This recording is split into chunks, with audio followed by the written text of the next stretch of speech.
திமுக தலைவர் ஸ்டாலினை விடுதலைச் சிறுத்தைகள் கட்சித் தலைவர் திருமாவளவன் சந்தித்தார். திமுகவுடன் உறவு வலிமையாக இருக்கிறது என்றார். திமுக அணியிலிருந்து கட்சிகளை இழுக்க நினைத்தால் அது நடக்காது என்றும் திருமாவளவன் கூறினார். திராவிட முன்னேற்றக் கழகத்தோடு விடுதலை சிறுத்தைகள் கொண்டிருக்கிற நட்பு என்பது மிகவும் இணக்கமாக உள்ளது, வலிமையாக உள்ளது. அதெல்லாம் சிலர் பரப்புகிற வதந்தி அல்லது திட்டமிட்ட ஒரு சதி முயற்சி. திமுக அணியிலிருந்து ஏதாவது ஒரு சில கட்சிகளை உருவிவிடலாம் என்று சிலர் கங்கணம் கட்டிக்கொண்டு செயல்படுகிறார்கள். அவர்கள் மனப்பால் குடிக்கிறார்கள்.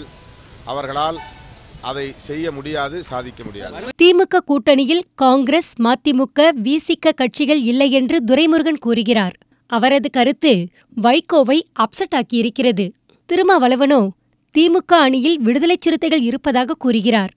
ஆக கூட்டணி கட்சிகளை மிரட்டி பார்லிமெண்ட் தேர்தலில் குறைந்த சீட்களை ஒதுக்கும் திமுகவின் மாஸ்டர் பிளான் ஒர்க் அவுட் ஆக துவங்கியிருக்கிறது. திட்டப்படியே எல்லாம் நடந்தால் இந்த ஃபார்முலாவை தமிழக சட்டசபை தேர்தலிலும் பயன்படுத்த ஸ்டாலின் வியூகம் வகுத்திருக்கிறாராம்.